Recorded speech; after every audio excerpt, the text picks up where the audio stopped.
வணக்கம். மற்றொரு மக்கள் சேவை நிகழ்ச்சியோடாக உங்கள் அனைவரையும் சந்திப்பதில் மகிழ்ச்சி. இன்றைய மக்கள் சேவை நிகழ்ச்சியும் வளமை போன்றே மக்கள் சார்ந்த மக்களுக்கு இருக்கின்ற பிரச்சனைகள் மற்றும் அவர்கள் அறிந்து வைத்துக் கொள்ள வேண்டிய விடயங்கள் தொடர்பாக தெளிவுபடுத்துகின்ற நோக்கில் இன்றைய மக்கள் சேவை நிகழ்ச்சியும் நாங்கள் வடிவமைத்திருக்கிறோம். அந்த அடிப்படையில் இந்த காலப்பகுதியை பொறுத்தவரைக்கும் நாட்டில் இருக்கின்ற இந்த பொருளாதார பிரச்சனை, அதே போல எரிபொருளுடைய விலையேற்றம் ஆகிய விடயங்களை அடிப்படையாக வைத்து மக்கள் தங்களுடைய போக்குவரத்துக்கான வசதியை இப்போது மாற்று வழிகளை தேடி நகர்கின்ற ஒரு முக்கியமான ஒரு தருணத்தில் நாங்கள் இருக்கிறோம். குறிப்பாக பைசிகளை அதிக அளவில் பயன்படுத்துகின்றோம். இதேபோல் நடைபயணமாக நீண்ட தூரங்களுக்கு செல்கின்ற முறைமை என மக்கள் இப்போது தங்களுடைய இந்த வாழ்க்கை முறையில் சில மாற்றங்களை ஏற்படுத்திக் கொண்டு இருக்கின்ற பொருளாதார பிரச்சனை, இருக்கின்ற செலவுகளை குறைப்பதற்கான ஒரு நடைமுறையை கையாளுகின்ற ஒரு காலப்பகுதியில் நாங்கள் இருக்கின்றோம். எனவே இதற்கு மிக முக்கியமான ஒரு சாதனமாக இந்த பைசிக்கல் பயன்படுத்தப்படுகின்ற ஒரு காலத்தில் இந்த பைசிக்கல் தொடர்பாக நாங்கள் அதிகம் பேசலாம். பைசிக்கலுடைய பயன்பாடு, அவர்கள் அதனை பயன்படுத்துகின்ற போது அவர்கள் நடைமுறைப்படுத்த வேண்டிய விடயங்கள், கையாள வேண்டிய விடயங்கள், அதற்கு நன்மைகள் தொடர்பாக நாங்கள் பேச வேண்டிய ஒரு காலம் இருப்பதால் அந்த விடயத்தை இன்றைய மக்கள் சேவை ஒரு தலையங்கமாக எடுத்து பேசுவதற்கு தயாராக இருக்கிறோம். எனவே இந்த விடயங்கள் தொடர்பாக விரிவான விளக்கங்களை வழங்குவதற்காக சுகாதார அமைச்சினுடைய தொற்றா நோய் பிரிவிலிருந்து 2 வைத்தியர்கள் நாங்கள் விசேட அதிதிகளாக இன்றைய நிகழ்ச்சிக்கு அழைத்திருக்கிறோம். அந்த அடிப்படையில் தான் விளையாட்டு மற்றும் உடற்பயிற்சி மருத்துவ விசேட வைத்திய நிபுணர்கள் 2 இங்கு வந்திருக்கிறார். ஒருவர் வைத்தியர் இர்ஷாத் ஜபார் அவர்கள், வணக்கம். அதே போல இன்னும் அவர் வைத்தியர் AM ஃபுஹைம் அவர்கள், வணக்கம். எனவே இந்த நிகழ்ச்சியின் நோக்கம் மிக முக்கியமாக நாட்டில் இப்போது சைக்கிளின் பயன்பாடு அதிகரித்திருக்கிறது. அதே போல மக்களுடைய இந்த போக்குவரத்துக்கான செலவினங்களை குறைக்கின்ற ஒரு காலகட்டத்தில் இந்த சைக்கிளின் பயன்பாடு எந்த மட்டத்தில் இருக்க வேண்டும் என்பது தொடர்பாக தெளிவுபடுத்துகிறது. நாங்கள் இங்கே கவனம் செலுத்த காத்திருக்கிறோம். அந்த அடிப்படையில் முதலாவதாக திரு இர்ஷாத் ஜபார் அவரிடம் இந்த கேள்வி. இந்த காலப்பகுதியை பொறுத்த வரைக்கும் மக்கள் அதிகமாக நம்மில் பலர் ஒரு தூர இடத்தை கடப்பதற்கு அதிகமாக சைக்கிளையோ அல்லது நடைப்பயணம் ஊடாக கடக்கின்ற ஒரு விடயத்தை நாங்கள் காணக்கூடியதாக இருக்கின்றன. இந்த காலப்பகுதியில் இந்த நடைமுறை மேற்கொள்கின்ற மக்கள் கையாள வேண்டிய முறைகள் அல்லது இந்த விடயங்கள் தொடர்பாக ஒரு விளக்கப்படுத்தல் நீங்கள் வழங்க வேண்டும். இலங்கை சுகாதார அமைச்சின் தொற்றா நோய் பிரிவும் இலங்கை ஸ்போர்ட்ஸ் மெடிசின் அசோசியேஷன் விளையாட்டு மருத்துவ சங்கத்தின் சார்பாகவும் நாங்கள் ஒரு ஒன்றிணைந்த பொதுமக்களுக்கான ஒரு ஒத்துழைப்பு நிகழ்ச்சிகள் ஒன்றை வழங்குவதற்காகவே நாங்கள் இங்கு வந்திருக்கின்றோம். பொதுவாக உங்களுக்கு தெரியும், உலகத்தில் அத்தோடைய நமது நாட்டில் போக்குவரத்து சாதனங்களாக நாங்கள் புகையிரதம் மற்றும் பேருந்து, மோட்டார் வாகனங்கள், சைக்கிள் மற்றும் நடத்தல் போக்குவரத்து சாதனங்களாக நான் இப்போது குறிப்பிட்ட விடயங்கள் எல்லாம் போக்குவரத்து சாதனங்களாக பயன்படுத்தப்படுகின்றன. நடையும் கூட அதிகமாக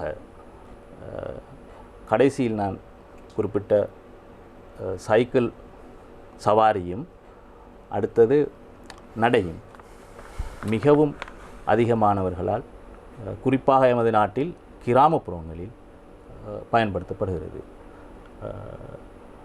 மற்றொரு விடயம் என்னவென்றால், இக்கால பகுதியில் எமது நாட்டில் ஏற்பட்டிருக்கின்ற பொருளாதார பிரச்சினை மற்றும் எரிபொருள் விலையேற்றம் காரணமாக நகர்ப்புறங்களிலும் இப்போது எங்களது மக்கள் தனது அன்றாட தேவைகளான பொருட்களை வாங்குதல், அலுவலகங்களுக்கு செல்லுதல், பாடசாலைக்கு செல்லுதல், மேலதிக வகுப்புகளுக்கு செல்லுதல், இவ்வாறான மற்றும் விளையாட்டாக சிறுவர்கள் இதை விளையாட்டாக இன்னும் பலர் இதை ஒரு உடற்பயிற்சியாக அல்லது ஒரு பொழுதுபோக்காக செய்து கொண்டிருக்கின்றார்கள். ஸோ அண்மை காலங்களில் அவதானிக்க முடிகின்றது, கிராமப்புறங்களில் மட்டுமல்ல நகர்ப்புறங்களிலும் எங்களது மக்கள் அதிகமாக தற்போது சைக்கிள் சவாரியும் நடையையும் பயன்படுத்துவது. அதற்கு காரணம் எங்களுடைய, நான் ஏற்கனவே சொன்னது போல, நாட்டில் பொருளாதார பிரச்சனையும் எரிபொருளின் விலையேற்றமும். நீங்கள் எங்களது பொதுவாக நாங்கள் எங்களது மக்களை 3 வகையாக பிரதானமாக பிரிக்கலாம். ஒன்று வந்து ஏற்கனவே அதிக நேரம் நீண்ட தூரம் சைக்கிள் ஓடக்கூடிய, ஏற்கனவே பயிற்சி சைக்கிள் சவாரி செய்யக்கூடிய ஒரு பகுதியினர். இன்னும் ஒரு பகுதியினர் மிதமான மற்றும் கடினமான சைக்கிள் சவாரி செய்யக்கூடிய ஒரு பகுதியினர். இன்னும் ஒரு பகுதியினர் உள்ளனர். அவர்கள் வந்து அதிகமாக ஒன்றுமே செய்வதில்லை, அதிக நேரம் ஒரே இடத்தில் இருந்தவாறு வேலை செய்வார்கள், அல்லது வீட்டில் ஒரே இடத்தில் இருந்தவாறு டிவி பார்த்தலோ அல்லது வேறு ஏதோ அவர்கள் அந்த ஸ்க்ரீன் டைம் என்று சொல்லுவோம், ஏதோ ஒரு வேலையில் ஈடுபடுவார்கள். அதாவது பிரதானமாக அவர்கள் ஒன்றுமே செய்வதில்லை, மிக நீண்ட நேரமாக ஒரே இடத்தில் உட்கார்ந்து இருப்பவர்கள். இவ்வாறு 3 பிரதான குழுக்களாக பிரிக்க முடியும். எனவே சைக்கிள் ஓடும்போது அல்லது நடக்கும்போது, நீண்ட தூரம் நடக்கும்போது அல்லது நீண்ட தூரம் சைக்கிள் ஓடும்போது, சைக்கிள் சவாரி செய்யும்போது சுகாதார பாதுகாப்பு தற்காப்பு நடவடிக்கைகளை பேணுவது மிகவும் முக்கியமான ஒரு விடயமாகும். எனவே நாங்கள் இன்றைய தினம் பேசுகின்ற முக்கியமான விடயமாக இருப்பது சைக்கிளை பயன்படுத்துகின்றவர்கள் கையாள வேண்டிய விடயங்கள், சைக்கிளுடைய பாவனை எவ்வாறு இருக்க வேண்டும் என்ற பல விடயங்கள் தொடர்பில் நாங்கள் பேசிக் கொண்டிருக்கின்றோம். அந்த வகையில் வைத்தியர் AM ஃபுஹைம் அவர்களும் நிகழ்ச்சி நடந்திருக்கிறார். அவரிடம் ஒரு கேள்வி இருக்கிறது. குறிப்பாக மக்கள் அல்லது சைக்கிள் பயன்படுத்துகின்றவர்கள் நீண்ட தூரம் சைக்கிளில் செல்லும் போது, அதே போல நீண்ட தூர நடைப்பயணத்தின் போது அவர்கள் கையாள வேண்டிய உடல் மருத்துவம் சம்பந்தமான விடயங்கள் என்ன? காரணம், அதிகளவில் இப்போது சைக்கிளை பயன்படுத்துகின்றவர்கள் இப்போது அதிகரித்திருக்கிறார்கள். ஆனால் அவர்கள் எந்த மட்டத்தில் தங்கள் உடல்நிலையை வைத்திருக்கிறார்கள்? எனவே அவர்கள் சைக்கிளை பயன்படுத்த முடியுமா? அப்படி பயன்படுத்தினால் என்னென்ன விடயங்களை செய்ய வேண்டும் தொடர்பான ஒரு தெளிவுபடுத்த இருக்க வேண்டும். காரணம், சைக்கிள் பயன்படுத்துவது என்பது உடல் சக்தியை பயன்படுத்தி மேற்கொள்கின்ற ஒரு பயணம். எனவே இந்த விடயத்தில் இவர்கள் கையாள வேண்டிய மருத்துவ ரீதியான விடயங்கள் என்ன? உண்மையிலே தற்போது மக்களுக்கு நமது நாட்டிலோ உலகளாவிய ரீதியிலோ நீண்ட நாட்களாக அதாவது தொற்று அல்லாத நோய்கள் பொதுவாக காணப்படுகின்றது. நாங்கள் தொற்று அல்லாத நோய்களாக எடுத்துக்கொண்டால் அனைவருக்கும் தெரிந்த விடயம் நீரிழிவு நோய், அதாவது டயபெட்டிஸ் மெலைட்டஸ், அடுத்த உயர்குருதி அமுக்கம், ஹைப்பர்டென்ஷன், அடுத்தது இதயம் சார்ந்த பிரச்சனைகள், மற்ற மூச்சு சம்பந்தப்பட்ட பிரச்சனைகள் காணப்படும். இவ்வாறானவர்கள் அல்லது இவ்வாறான நோய் உள்ளவர்கள் மருத்துவ சிகிச்சை செய்பவர்களும் கூட மருத்துவ ஆலோசனை பெற்றுக்கொள்ள வேண்டி வரும்.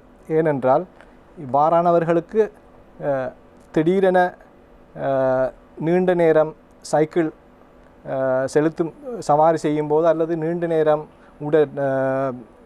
நடத்தல் பயிற்சிகள் மேற்கொள்ளும் போது அவர்களுக்கு இவ்வாறான நோய்கள் திடீரென அதிகரித்து உடல் உபாதைகள் அல்லது உடலுக்கு தீவிர பிரச்சனைகள் ஏற்படுவது சாத்தியமாகலாம்.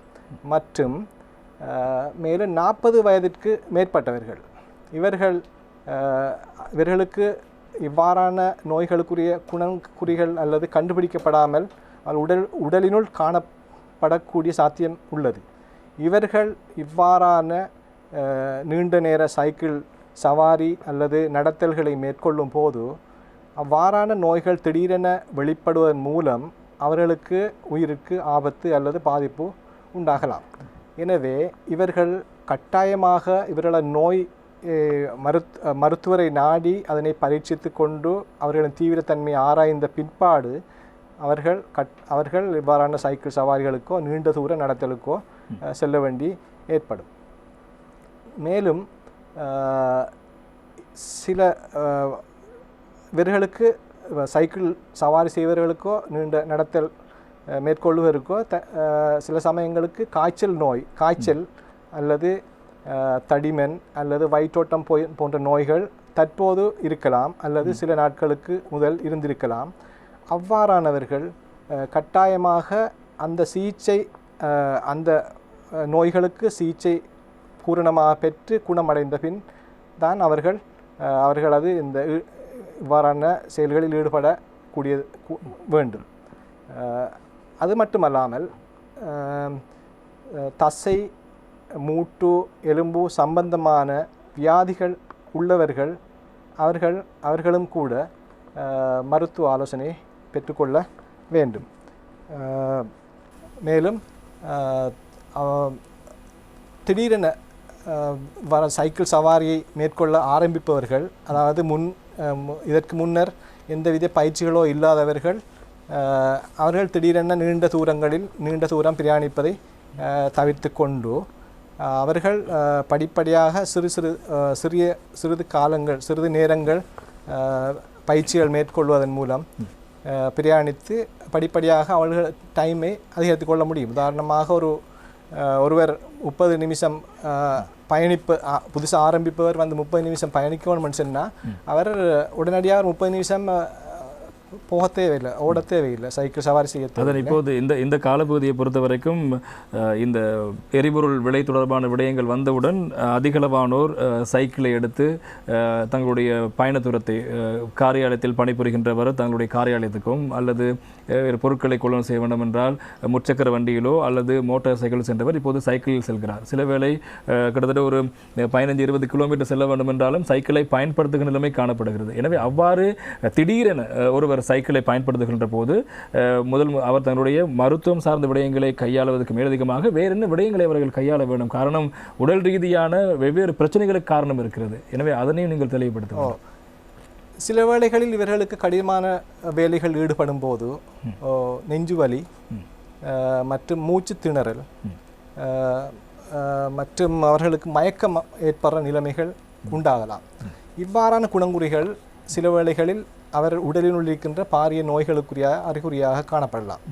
எனவே இவ்வாறான குணங்குறிகள் இருப்பவர்கள் கூட மருத்துவ ஆலோசனையை கட்டாயமாக பெற்று அதன் பின்னர் அவர் சைக்கிள் சவாரி அல்லது நீண்ட நேர பயிற்சி, இந்த நடத்தல் பயிற்சிகளில் ஈடுபடுவது சாலச் சிறந்ததாகும். அதாவது இன்னும் ஒரு விடயம் இருக்கிறது. இந்த காலப்பகுதியில் இந்த சைக்கிளை பயன்படுத்துகின்றவர்கள் நீங்கள் கூறியது போன்று மருத்துவத்துறை சார்ந்த அல்லது உடல் சார்ந்த விடயங்களில் கவனம் செலுத்த வேண்டும் என்பது உண்மை. ஆனால் இந்த குறுகிய தூரத்துக்கு பயணிக்கின்றவர்களும் இவ்வாறு மருத்துவரை நாட வேண்டுமா அல்லது நீண்ட தூரம் பயணிக்கின்றவர்கள் மாத்திரம்தான் இந்த சைக்கிளை செலுத்துவதற்கு முன்பதாக தங்கள் உடல்வாக்கு தொடர்பில் உடல்நிலை தொடர்பாக கவனம் செலுத்த வேண்டுமா? உண்மையிலே அந்த நாங்கள் பொதுவாக இன்டென்சிட்டின்னு சொல்லுவோம். அதாவது அவர் உடற்பயிற்சி, அதாவது செலுத்துகிற வேகத்தை அடிப்படையிலே நாங்கள் அதை தீர்மானிக்கப்படும். முதலாவது அதை நான் ஏற்கனவே கூறியது போல் உடலில் இருக்கின்ற வருத்தங்கள் அல்லது குணங்குறிகள் இருந்தால் கட்டாயமாக அவர் மருத்துவ ஆலோசனை பெற்றுக்கொள்ள வேண்டும்.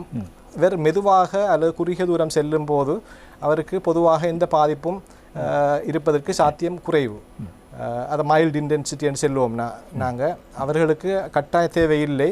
மேற்குறிப்பிட்ட பிரச்சனைகள் அல்லது குணங்குறிகள் இருந்தால் கட்டாயமாக நாங்கள் மருத்துவ ஆலோசனையை பெற்றுக்கொள்வது சிறந்ததாக. அதே போல் டாக்டர், உங்களுடைய இன்னும் ஒரு கேள்வி. வைத்தியர் சொன்னது போல குறுந்தூரமாக இருந்தாலும் அவர் ஏற்கனவே மருத்துவ பரிசோதனை செய்யாமல் இருந்து அவரது வயது 40 வயதுக்கு மேல் பட்டதென்றால் அவர் மருத்துவ பரிசோதனை செய்து கொள்வது நல்லது. ஏனெனில் அவர் எதிர்காலத்தில் குறுந்தூரத்தில் ஆரம்பித்து நீண்ட தூரம் பயணம் செல்லலாம். அடுத்தது, ஏற்கனவே அவர் இவ்வாறான அதாவது சைக்கிள் சவாரி செய்து அனுபவம் இல்லாதவராக இருந்தால் மேலும் அவர் ஒரு மருத்துவரை நாடி அவரது உதவியை பெறுவது சாலச் சிறந்தது.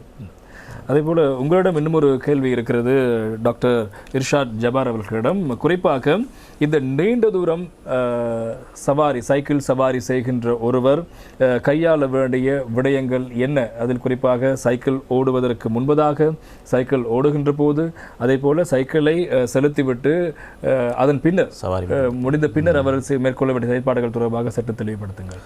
பிரசன்னா, இது ஒரு இந்த கேள்வியை உங்களது வினாவை நாங்கள் 3 பகுதிகளாக பிரித்து விடையளித்தால் எங்களது பார்வையாளர்களுக்கு இலகுவாக இருக்கும் என்று நினைக்கிறேன். நீங்கள் சொன்னது போன்று சவாரி செய்ய முதல், சவாரி செய்யும் போது, சவாரியின் பின்னர், சைக்கிள் சவாரியின் பின்னர். சைக்கிள் சவாரி செய்வதற்கு முதல் முக்கியமான ஒரு விடயம், சவாரியின் முன்னர் தண்ணீர் நிரப்பப்பட்ட ஒரு போத்தல் ஒன்று, தண்ணீர் போத்தல் ஒன்று கட்டாயமாக உங்களோடு வைத்துக்கொள்ள வேண்டும். ஏனெனில் நீங்கள் நீண்ட தூரம் சவாரி செய்யும் போது தண்ணீர் தாகம் ஏற்படலாம். அதற்கான காரணங்கள் வியர்வையின் மூலம் உடலில் உள்ள நீர் இழப்புகள் ஏற்படும். எனவே நீர் அருந்த வேண்டும். நீங்கள் தொடர்ந்து சவாரி செய்ய வேண்டுமென்றால் உடலுக்கு தேவையான அளவு நீர் அருந்த வேண்டும். அதற்காக ஒரு தண்ணீர் போத்தல் உங்களோடு வைத்துக்கொள்ள வேண்டும். அடுத்தது இரண்டாவது விடயம், வெறும் வயிற்றுடன் சவாரி செய்வது அவ்வளவு நல்லதல்ல. வெறும் வயிற்றுடன் சவாரி செய்யக்கூடாது. அதாவது நீண்ட தூரம் சவாரி செய்வதற்கு அல்லது நடப்பதற்கு உங்களது உடலுக்கு சக்தி தேவைப்படும். அந்த உடலுக்கு தேவையான சக்தியை நீங்கள் உட்கொள்ளும் உணவு மூலமே நீங்கள் பெற்றுக்கொள்ள வேண்டும். எனவே சவாரி செய்வதற்கு அல்லது நீண்ட தூரம் நடப்பதற்கு முதல் நீங்கள் ஏதாவது ஒரு உணவை உட்கொண்டு தான் உங்களது சவாரியை ஆரம்பிக்க வேண்டும். மற்ற விடயம், சவாரி செய்வதற்கு முதல் உங்களது ஹெல்மெட் அல்லது தலைக்கவசம் சரியாக அணிந்திருக்க வேண்டும். முக்கியமான விடயம் அதனுடைய நாடிப்பட்டி, இதில் வருகின்ற நாடிப்பட்டி, அதையும் சரியாக அணிந்திருக்க வேண்டும். தலைக்கவசம் மட்டும் தலையில் வைத்து கொண்டு போவது நல்லது. உங்களுக்கு தெரியும், அது தவறி விழுந்தால் அது வீசப்படலாம். எனவே பெரிய சேதங்கள் ஏற்பட வாய்ப்புகள் உண்டு. அத்துடன் சவாரி செய்ய முன்னர் தனது உடலில் அணியும் உடை கடுமையான நிறங்களாக அல்லாமல், உங்களுக்கு தெரியும் கடுமையான நிற உடைகள் வெப்பத்தை உறிஞ்சக்கூடியவை. எனவே நீண்ட தூரம் சவாரி செய்யும் போது அது அதிகூடிய உஷ்ணம் அல்லது வெப்பத்தை உடம்புக்கு ஏற்படுத்துவதால் தசை நோவு போன்ற மசில் கிராம்ப்னு சொல்லுவாங்க போன்ற உபாதைகள் ஏற்படலாம். எனவே சைக்கிள் சவாரி செய்ய முன்னர் இளம் நிறங்களை அணிந்து, அதாவது லூஸ் என்று சொல்லுவோம், லூஸான உடுப்புகள் என்று சொன்னால் தளர்வான உடுப்புகளை அணிய வேண்டும். தளர்வான உடுப்புகளை அணிவதோடு ஒட்டியதாக இல்லாமல் தளர்வான உடுப்புகளை அணிய வேண்டும். தளர்வான உடுப்புகளை அணிவதன் நோக்கம் என்னவென்றால், நீங்கள் நீண்ட தூரம் சைக்கிள் சவாரி செய்யும் போது வியர்வை ஏற்படும். அந்த வியர்வை இலகுவாக ஆவியாகுவதற்கு இருக்கும் நீங்கள் தளர்வான உடுப்பு அணிந்திருந்தால். அடுத்தது, நீங்கள் அணியும் உடுப்பில் அல்லது அந்த ஜாக்கெட்னு சொல்லுவாங்க, உடுப்பில் அந்த ரிஃப்ளெக்டிங் கலர்ஸ் என்று சொல்லுவாங்க, அதாவது ஒளி தெரிக்கக்கூடிய இலகுவாக மற்றவர்களுக்கு விளங்கக்கூடிய ஒரு பட்டி இருப்பது சால சிறந்தது. ஏனென்றால் நீங்கள் சவாரி செய்யும் போது இரவில் அல்லது காலை வேளையில் நீங்கள் சைக்கிள் சவாரி செய்யும் போது மற்றவர்களுக்கு உங்களை இலகுவாக அடையாளம் காண முடியும். மற்ற விடயம் நீங்கள் அணியும் அணிகலன் அல்லது ஷூ, சப்பாத்துன்னு சொல்லுவோம். அணியும் அணிகலன் என்னுடைய அடிப்பாதம், சோல் என்று சொல்லுவோம். அந்த அடிப்பாதம் மட்டமானதாக இருக்க வேண்டும், மிகவும் உயர்ந்ததாக அல்லாமல். அதுவும் ஒரு முக்கியமான கவனிக்க வேண்டிய விடயம். அடுத்து நாங்கள் சைக்கிளுக்கு வந்தால், சைக்கிளினுடைய சில பாகங்களை நீங்கள் தினமும் சவாரி செய்ய முன்னர் பரிசோதனை செய்து கொள்ள வேண்டும். அந்த விடயங்கள்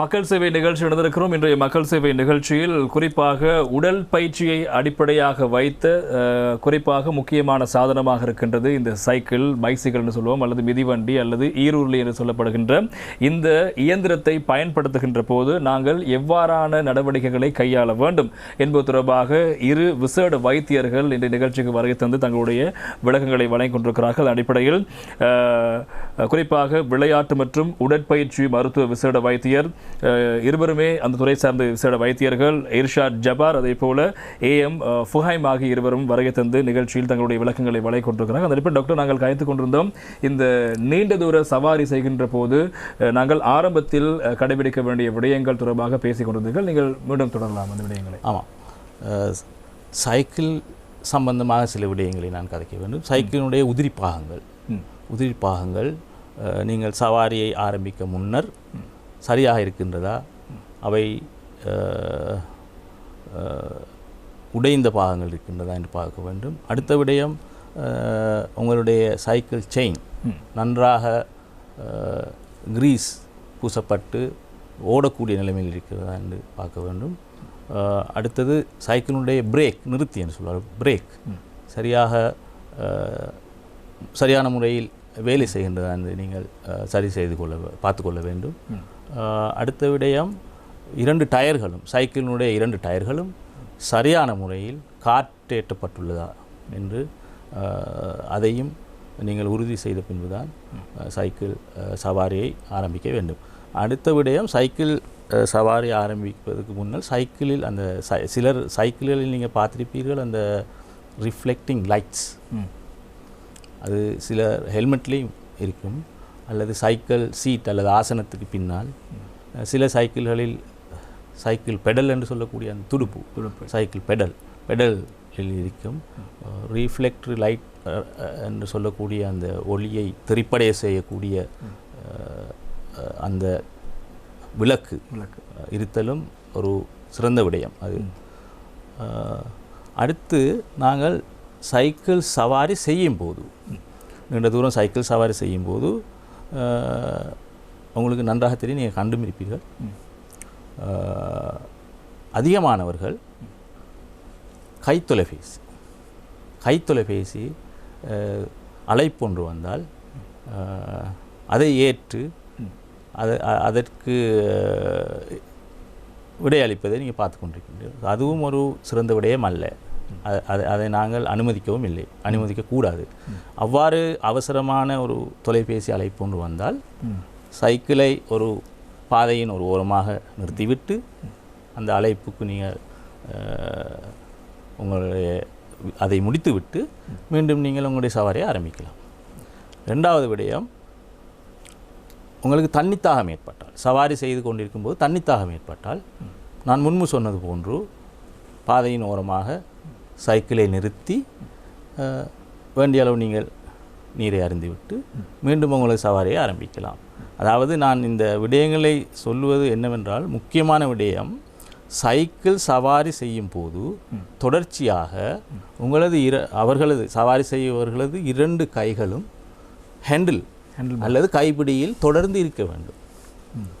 அடுத்த விடயம், அந்த டிஸ்ட்ராக்ஷன்ஸ் என்று சொல்லுவாங்க, அதாவது அங்குமிங்கும் பார்த்து பாதையில் ஓரங்களில் நடக்கும் விஷயங்களை அல்லது விடயங்களை பார்த்து சைக்கிள் சவாரி செய்யக்கூடாது. அது அதிகமாக உபாதைகளை அல்லது காயங்களை ஏற்படுத்த வாய்ப்பு உண்டு. எனவே சைக்கிள் சவாரி செய்யும் போது சைக்கிள் சவாரி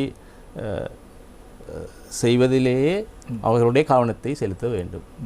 அதே போன்று இன்னும் சிலர் நாங்கள் அவதானித்திருப்போம், இசை கேட்டுக்கொண்டு காதில் 2 இந்த ஹேண்ட் ஃப்ரீ கிட்ஸ் அதை போட்டுக்கொண்டு இசை கேட்டுக்கொண்டு போகிறேன். ஸோ அவ்வாறு இசை கேட்டுக்கொண்டு போகும்போது என்ன நடக்கும் என்றால், அவர்களுக்கு பின்னால் வரும் வாகனத்திலிருந்து எழுப்பப்படும் ஒலி கேட்காது. ஸோ அவ்வாறு கேட்காவிட்டால் அதுவும் அவர்களுக்கு கூடுதலான காயங்களை அல்லது அவர்கள் தவறி விழலாம் அல்லது வேறு வாகனங்களை மோதி முட்டலாம். ஸோ இவ்வாறான விடயங்களை தவிர்க்க வேண்டுமென்றால் அவ்வாறான விடயங்களை இசை கேட்டுக்கொண்டு சவாரி செய்வதை தடுக்க வேண்டும். அடுத்த விடயம் என்னவென்றால், சவாரி செய்யும் போது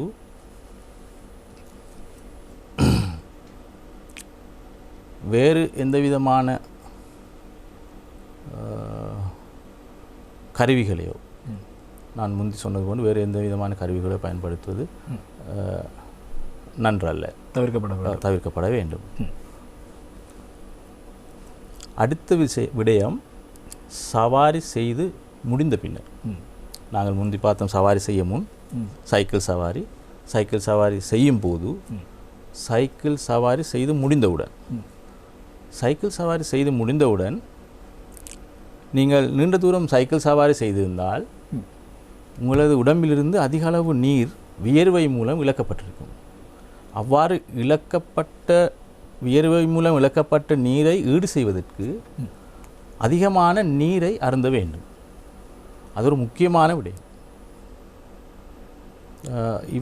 இப்போது நான் கூறிய விடயங்கள் சகலதும் சைக்கிள் சவாரியின் போது, நீண்ட தூர சைக்கிள் சவாரி, பிரதானமாக நீண்ட தூர சைக்கிள் சவாரியின் போது கவனத்தில் கொள்ளப்பட வேண்டிய விடயங்கள் ஆகும். அதேபோல் டாக்டர் ஏஎம் ஃபுஹைம் அவரிடம் ஒரு கேள்வி இருக்கிறது. இந்த காலப்பகுதியில் இப்போது கிராமப்புற மாத்திரமல்ல நகர்ப்புறங்களிலும் அதிகளவானோர் சைக்கிளை பயன்படுத்துகின்ற விடயங்களை நாங்கள் காணலாம். அதே போல் நடந்து வெகு தூரம் செல்கின்ற விடயங்களை நாங்கள் காணக்கூடியதாக இருக்கிறது. நீங்கள் ஏற்கனவே ஒரு விடயம் கூறியிருந்தீர்கள், இந்த சைக்கிளை பயன்படுத்துகின்ற போது ஒரு குறிப்பிட்ட கால எல்லையில் நீர் அருந்த வேண்டும் அல்லது கட்டாயமாக முதலில் உணவருந்திருக்க வேண்டும் என்ற விடயங்கள் கூறப்படுகிறது. எந்த காலப்பகுதி வரை நீங்கள் நீர் அருந்த வேண்டும்? காரணம், ஒரு குறிப்பிட்ட காலம் இருக்கலாம். ஒரு மணித்தியாலும் சைக்கிள் ஓட வேண்டும் என்றால் அதில் இடையில் நீர் அருந்த வேண்டிய காலம் என்று ஒரு காலம் குறிப்பிட்டிருக்கிறதா? அவ்வாறு செய்யாவிட்டால் எவ்வாறான உபாதைகள், எவ்வாறான பிரச்சனைகள் வரலாம்? சிறந்த கேள்வி. உண்மையில் அந்த சைக்கிள் ஓட்டுவது அந்த டைமை நேர அடிப்படையில் நாங்கள் நீராகாரம் உணவுகளை மேற்கொள்வது சிறந்ததாகும். பொதுவாக ஒரு மணித்தியாலத்துக்கு உட்பட்ட நேரத்தில் சைக்கிள் ஓட்டும் போது நீராகாரத்தினை உட்கொள்ளுதல் அவ்வாறல்லாமல் குறிப்பிட்ட தூர அளவா அல்லது குறிப்பிட்ட நேர அளவு ஒரு மணித்தியாலத்துக்கு மேற்பட்ட நேரம் எடுக்கும் போது நாங்கள் பொதுவாக ஸ்போர்ட்ஸ் ட்ரிங்க் என்று சொல்லுவோம். அதில் கார்போஹைட்ரேட் அடங்கிய, சோடியம் அடங்கிய நீராகாரத்தினை எடுப்பது சிறந்ததாகும்.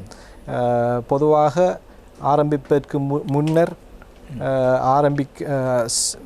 சைக்கிள் சவாரி செய்யும் போது மற்றும் அதன் பின்னரும் நாங்கள் நீராகாரம் எடுக்க வேண்டிய கட்டாயமாகும். ஏனெனில் நாங்கள் சவாரி செய்யும் போது காலநிலை வெப்பம் கூடியதாக இருப்பின் நீரிழப்பு ஏற்படுவது மட்டுமல்லாமல் உடல் வெப்பநிலை அதிகரித்து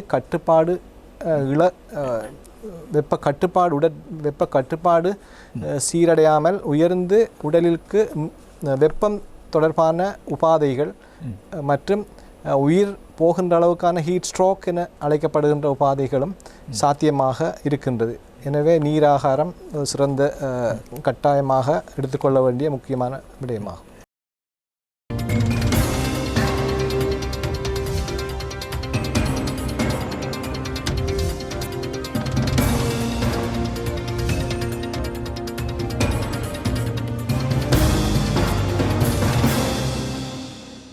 மக்கள் சேவை நிகழ்ச்சி நடந்திருக்கிறோம். அந்த வகையில் இன்றைய மக்கள் சேவை நிகழ்ச்சியில் இப்போது நாங்கள் அதிகளவில் பயன்படுத்தி கொண்டிருக்கின்ற இந்த சைக்கிள் தொடர்பாக பேசிக் கொண்டிருக்கின்றோம். சைக்கிளை எவ்வாறு பயன்படுத்த வேண்டும், சைக்கிளை பயன்படுத்துகின்றவர்கள் நீங்கள் நடைமுறைக்கு கொண்டு வர வேண்டிய விடயங்கள், பழக்க வழக்கங்கள் என்ன என்பது தொடர்பாக இன்று தினம் விளக்கப்படுத்திக் கொண்டிருக்கிறார்கள். குறிப்பாக சுகாதார அமைச்சினுடைய தொற்றா நோய் பிரிவினுடைய விசேட வைத்தியர்கள், குறிப்பாக விளையாட்டு மற்றும் உடற்பயிற்சி மருத்துவ விசேட வைத்தியர்கள் இர்ஷாத் ஜபார், அதே போல ஏஎம் ஃபுஹைம் ஆகிய இருவரும் வருகை தந்து தங்களுடைய விளக்கங்களை வழங்கிக் கொண்டிருக்கிறார்கள். அடிப்படையில் டாக்டர் ஃபுஹைம் அவர்கள் இன்னொரு கேள்வி இருக்கிறது. குறிப்பாக இப்போது மக்கள் அதிக அளவில் நடைப்பயிற்சி அல்லது நடைப்பயணம் மேற்கொள்கின்ற விடயம் அல்லது சைக்கிளை மேற்கொள்கின்ற விடயங்களை மேற்கொள்ளலாம். இவர்கள் வீதிகளை அதிக அளவில் பயன்படுத்துகிறார்கள்.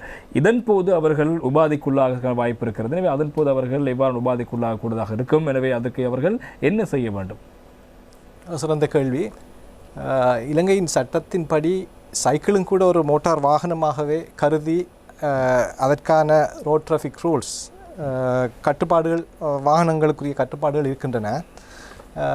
எனவே சைக்கிளை சவாரி செய்பவர்கள் பொதுவாக அவர்கள் சைக்கிள் சவாரிக்குரிய அமைக்கப்பட்ட பகுதிகள் இருப்பின் சைக்கிள் லேன் என்று சொல்வார்கள், அந்த லேன் இருந்தால் அதில் பிரயாணிக்க வேண்டும்.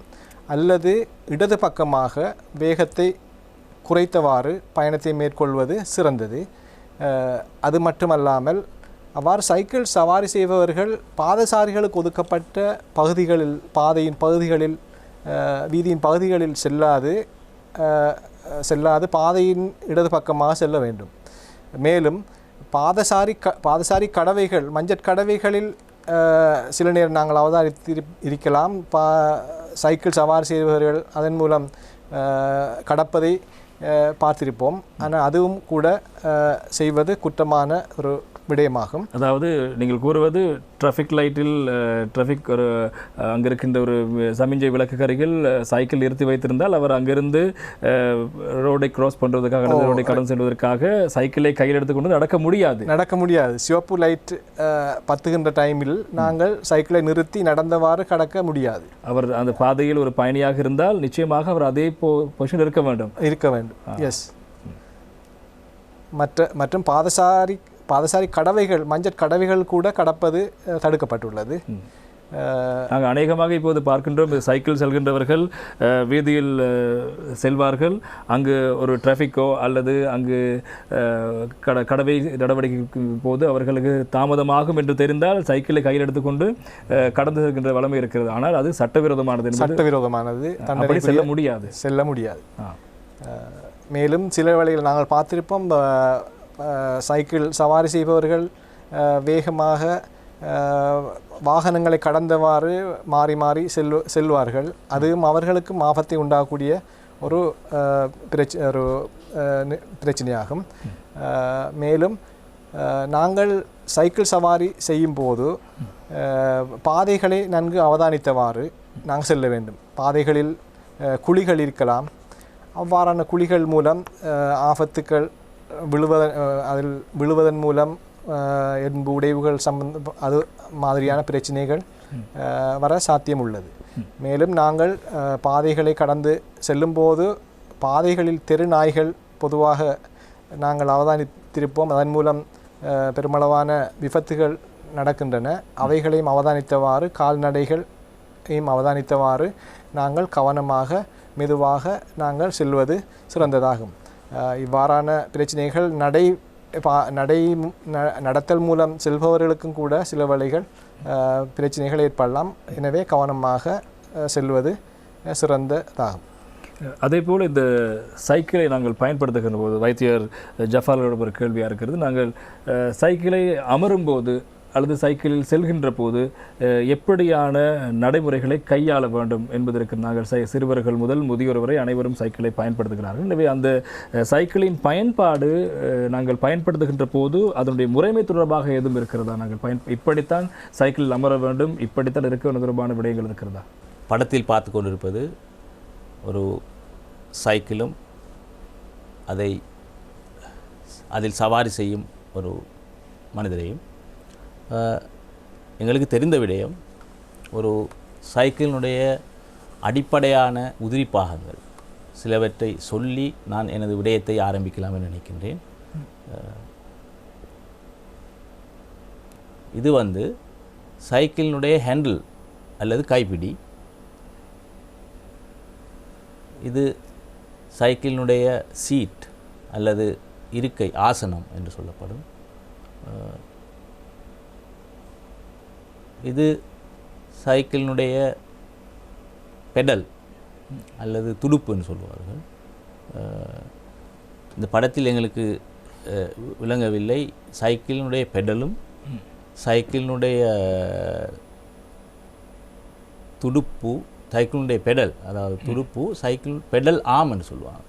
துடுப்பு பெடல் ஆம் என்று சொல்கிற அந்த ஒரு பாகத்தோடு தான் சைக்கிளில் துடுப்பை இணைக்கப்பட்டிருக்கும். அதை சொல்கிறது பெடல் ஆம் என்று, அது சைக்கிளோடு இணைக்கப்பட்டிருக்கும். அடுத்தது இது குரோஸ்பா அல்லது குறுக்குப்பட்டி என்று தமிழில் சொல்லுவார். ஸோ இவைகள் தான் மெயினான பிரதானமான சைக்கிளினுடைய பாகங்கள். நாங்கள் இன்று கதைக்க போகின்ற விடயங்களும் இதோடு சம்பந்தப்பட்டது. அதனால்தான் நான் இந்த பாகங்களை அவங்களுக்கு சொன்னேன். இன்னும் பல பாகங்கள் இருக்கின்றன. சைக்கிளில் ஒருவர் அமரும்போது உங்களுக்கு இந்த படத்தை பார்த்தால் விளங்கும். அவருடைய ஹேண்டில் பார் அல்லது ஹேண்டிலும் அவருடைய இருக்கை அல்லது சீட்டும் ஒரே அந்த நீல நிற கோடு, இந்த கோடை பாருங்கள், ஒரே மட்டத்தில் இருக்க வேண்டும். அதான் சால சிறந்தது. அவ்வாறு உங்களுக்கு ஒரே மட்டத்தில் சைக்கிளுடைய ஹேண்டிலையும் சைக்கிளுடைய இருக்கையையும் சீட்டையும் வைத்துக் கொள்வது உங்களுக்கு அசௌகரியமாக இருந்தால், உயரம் குறைந்தவர்கள் சற்று கடினமாக அசௌகரியமாக இருந்தால் இரண்டும் ஒரே மட்டத்தில் வருவது தான் சால சிறந்தது. ஆனால் இது அசௌகரியமாக இருந்தால் மேலோ அல்லது கீழோ 10 சென்டிமீட்டருக்கு மேற்படாமல் உங்களது இருக்கை அல்லது சீட்டை சரி செய்து கொள்ள முடியும். Maximum 10 centimetre. அது ஒரு விஷயம், அது கட்டாயம் கவனிக்கப்பட வேண்டும். அடுத்த விடயம் இங்கே இது உங்களது தோள்பட்டைக்கும் கைக்கும் இடையில் உள்ள இடைவெளியை பாருங்கள். அது கிட்டத்தட்ட 90 பாகை அவ்வாறு இருக்க வேண்டும். அவ்வாறு கிட்டத்தட்ட 90 பாகை இருப்பதால் உங்கள் தோள்பட்டையில் அல்லது முழங்கையில், அடுத்தது முதுகு பிற்புறத்தில் ஏற்படக்கூடிய நீண்ட காலம் சவாரி செய்யும் போது ஏற்படக்கூடிய வலிகளை அல்லது வேறு வருத்தங்களை குறைக்கும். அது இரண்டாவது முக்கியமான விடயம். மூன்றாவது விடயம், உங்களது முழங்கை, அவர்களது முழங்கை, சைக்கிள் சவாரி செய்வது முழங்கை இவ்வாறு நேராக இருக்கக்கூடாது, சிறிதளவு வளைந்தவாறு இருக்க வேண்டும். இந்த அளவு வளைந்தவாறு இருக்க வேண்டும். இவ்வாறு முழங்கையை சரி செய்வதன் மூலம் தோல் மூட்டு, முழங்கை மூட்டு போன்ற மூட்டுகளில் ஏற்படக்கூடிய உபாதைகளை தடுக்க அல்லது குறைக்க முடியும். அது மூன்றாவது முக்கியமான விடயம். நான்காவது விடயம், உங்களுடைய பெடல் அல்லது துடுப்பு. பெடல் தரைக்கு சமாந்தரமாக இருக்கும்போது உங்களுடைய முட்டுக்காலின் முன்பகுதி அல்லது முழங்காலின் முன்பகுதி, இது பச்சை நிற கோடு ஆரம்பிக்கும் இடம், முழங்காலின்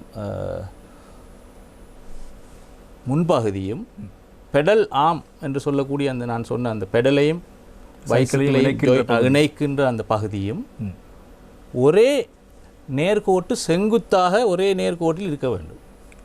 ஸோ இவ்வாறான விடயங்களை கவனமாக கருத்தில் கொண்டு சைக்கிளை ஓட்டுவதன் மூலம் நீண்ட காலமாக சைக்கிள் ஓடுபவர்களுக்கு ஏற்படக்கூடிய உபாதைகளை ஒன்று நன்றாக குறைக்க முடியும் அல்லது முற்றாக தடுக்க முடியும். இது சைக்கிள் சம்பந்தமான சில முக்கியமான விடயங்கள். அடுத்த விடயம், நீங்கள் இந்த இரண்டாவது படத்தில் பார்த்தால் தெரியும். இதில் நீங்கள் சரியென பச்சை நிறத்தில் போடப்பட்டிருக்கும் அந்த படத்தை பாருங்கள்.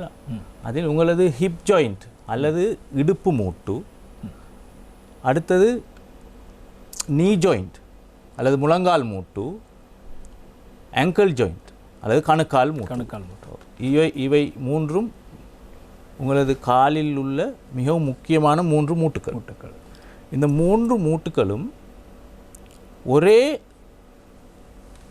செங்குத்து பாதையில் அமைய, செங்குத்து கோடு மாதிரி செங்குத்து பாதையில் அமைய வேண்டும், ஒரே லைன். அவ்வாறு அமைந்தால் உங்களுக்கு நான் முன்பு சொன்னது போன்று கையில் ஏற்படக்கூடிய உபாதைகள் போன்று காலில் இடுப்பு மூட்டு, முழங்கால் மூட்டு, கணுக்கால் மூட்டு, இவைகளில் ஏற்படக்கூடிய உபாதைகள், அதாவது நீண்ட நாள் சவாரி செய்யும்போது ஏற்படக்கூடிய உபாதைகளை ஒன்று முற்றாக தடுக்கலாம் அல்லது குறைக்கலாம். நீங்கள் அதே படத்தில் மற்ற படத்தை பாருங்கள். உங்களது மூட்டு ஒரே செங்குத்து நேர்கோட்டில் இல்லாமல் 3 மூட்டுகளும், உதாரணத்துக்கு இந்த படத்தில் காட்டப்பட்டுள்ளது போன்று உள்பக்கம் கொஞ்சம் வளைந்திருக்கின்றது, அதே போன்று வெளிப்பக்கமும் வளைந்திருக்கும்.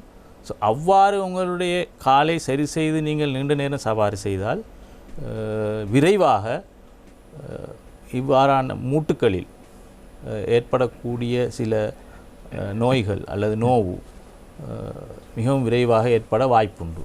எனவே இவ்வாறான நான் கூறிய முக்கியமான விடயங்களை கருத்திற்கொண்டு சைக்கிள் சவாரி செய்தால் சைக்கிள் சவாரி செய்பவர்களுக்கு நீண்ட காலம் நீண்ட தூரம் செய்யக்கூடிய வாய்ப்பு இருக்கின்றது.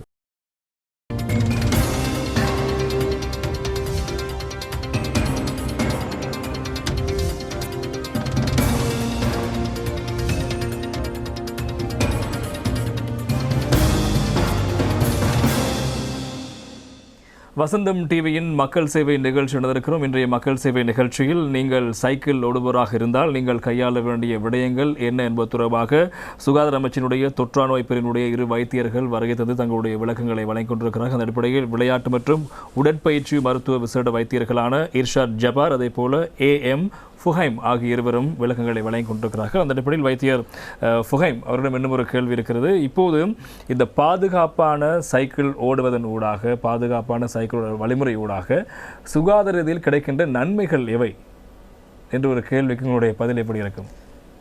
எஸ், நன்றி.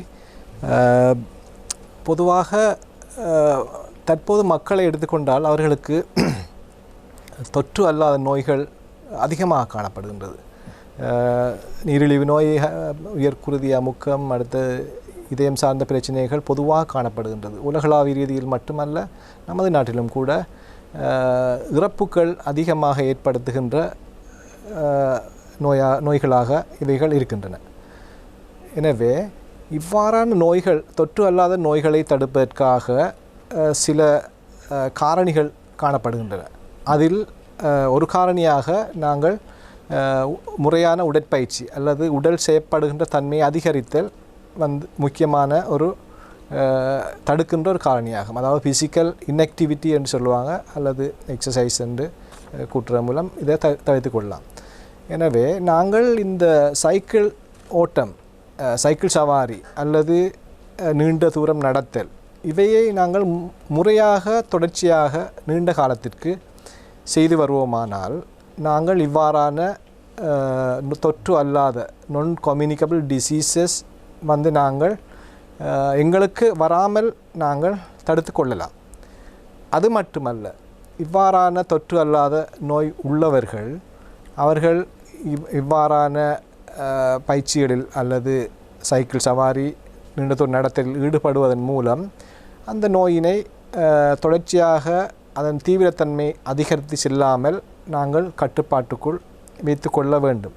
அது மட்டுமல்ல, அவ்வாறான நோய்களுக்கு மருந்துகள் பாவித்து கொண்டிருப்பின் அவ்வாறான அந்த மருந்துகளின் அளவுகளை கூட குறைத்து அல்லது அதை பாவிக்க தேவையற்ற தன்மை கூட எங்களுக்கு ஏற்படக்கூடும். நாங்கள் சரியாக முறையாக நீண்ட காலத்திற்கு இவ்வாறான செயல்களில் ஈடுபட்டு வருவோமானால். எனவே இது ஒரு மிக முக்கியமான நன்மையாக கருதப்படுகின்றது. எனவே தற்போது அனைவரும் உடற்பயிற்சிகள் மேற்கொள்வது கட்டாயம். எனவே அதன் ஒரு அங்கமாக சைக்கிள் சவாரியை அல்லது நடத்தல ஈடுபடுவதன் மூலம் நாங்கள் நன்மைகளை பெற்றுக்கொள்ளலாம். அடுத்த ஒரு சுகாதாரம் சார்ந்த நன்மையை குறிப்பிட்டு செல்வதானால் உளவியல் சார்ந்த மென்டல் ஹெல்த் சார்ந்த நன்மைகளும் எங்களுக்கு ஏற்படுகின்றது. அதிலே நாங்கள் குறிப்பிட்டு சொல்வதானால் டிப்ரெஷன் என்று சொல்லக்கூடிய மன அழுத்தம் என்பது தற்போது பரவலாக எல்லாரிடத்திலும், இளைஞர்கள் மட்டுமல்ல வயது வந்தவர்கள் அனைவருக்கும் இது காணப்படுகின்றது.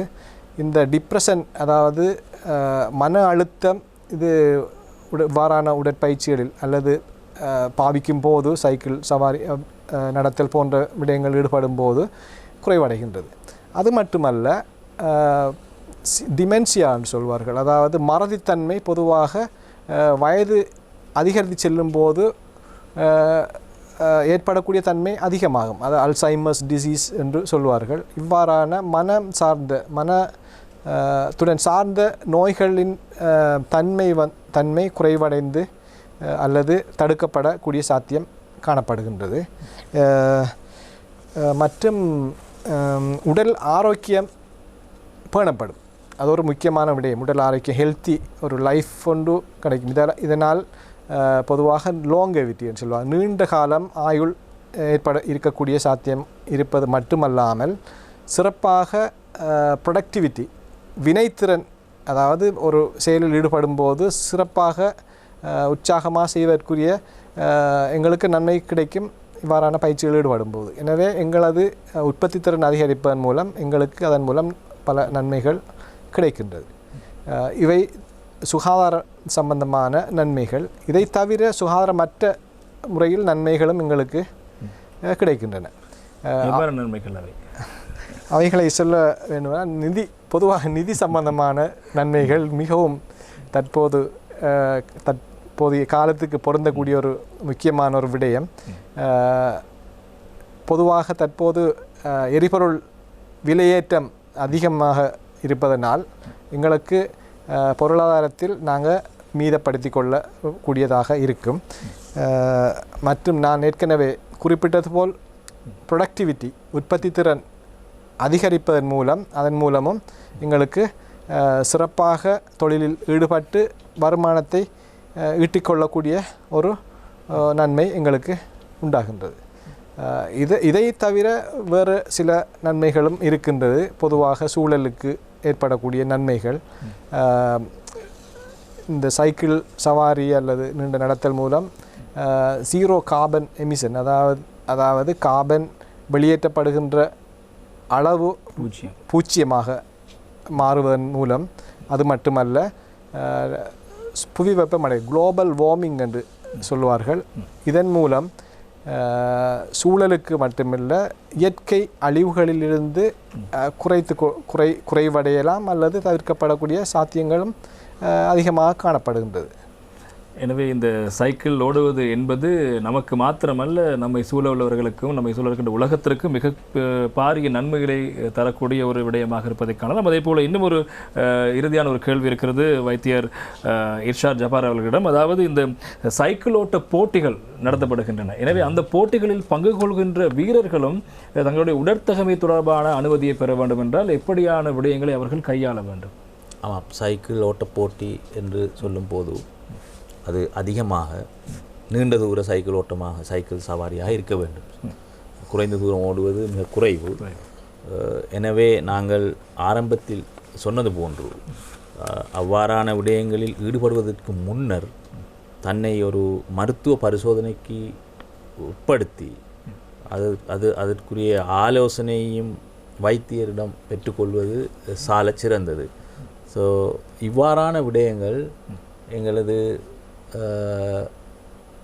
ஸ்போர்ட்ஸ் மெடிசின் யூனிட், விளையாட்டு மருத்துவ அலகுகள், கிளினிக்குகள் எங்களுடைய நாட்டில் குறிப்பாக எல்லா இடங்களிலும் பறந்து காணப்படுகின்றது. உதாரணமாக நாங்கள் கொழும்பு மாவட்டம் அல்லது மேல் மாகாணத்தை எடுத்துக்கொண்டால், மேல் மாகாணத்தில் தேசிய வைத்தியசாலை, கொழும்பில் உள்ள தேசிய வைத்தியசாலையில் பெரிய ஒரு பிரதானமான ஸ்போர்ட்ஸ் மெடிசின் யூனிட், அதாவது விளையாட்டு மருத்துவ அலகு ஒன்று இருக்கின்றது. அதே போன்று சிறுவர்களுக்கான எல்ஆர்எச் லேடி ரிஜ்வே அந்த வைத்தியசாலையிலும் ஒரு அலகு இருக்கின்றது. அதே போன்று கலுபோவில்.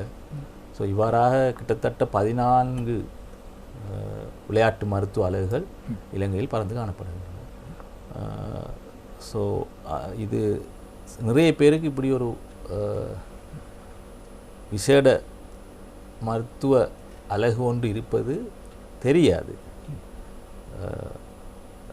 அதில் நிறைய சேவைகள் நாங்கள் செய்து கொண்டிருக்கின்றோம். அதில் ஒன்று பிரதானமானது தான் ஃபிட்னஸ் எக்ஸாமினேஷன், ஃபிட்னஸ் டெஸ்ட். அதாவது இவ்வாறான அதிக நேரம் விளையாட்டில் மிதமாக அல்லது கடினமாக ஈடுபடக்கூடிய விளையாட்டுகளில் சில தனது உடலில் மறைந்திருக்கக்கூடிய சில நோய் அறிகுறிகள் வெளிப்பட வாய்ப்புண்டு. அவைகள் சில நேரம் உயிருக்கு ஆபத்தாகவும் மாறலாம். எனவே அடுத்தது அவற்றை பரிசோதனை செய்து அதுக்குரிய ஆலோசனையும் பெறக்கூடிய அலகுகளும் உண்டு. ஸோ அதை சரியான நேரத்தில் சரியான இடத்தில் சென்று செய்து கொள்வது சாலச் சிறந்தது.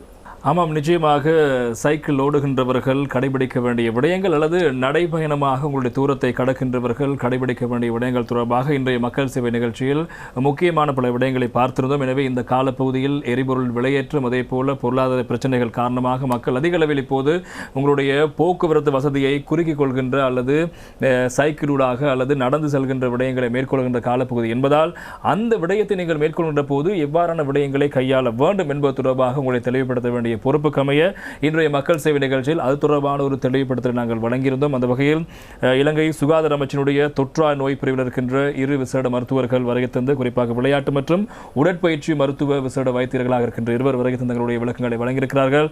அந்த வகையில் விசேட வைத்தியர் இர்ஷாத் ஜபார் அவர்களுக்கும் அதே போல விசேட வைத்தியர் AM ஃபுஹைம் அவர்களுக்கும் நாங்கள் எங்களுடைய மக்கள் சேவை நிகழ்ச்சியின் சார்பாக நன்றிகளை தெரிவித்துக் கொள்கின்றோம்.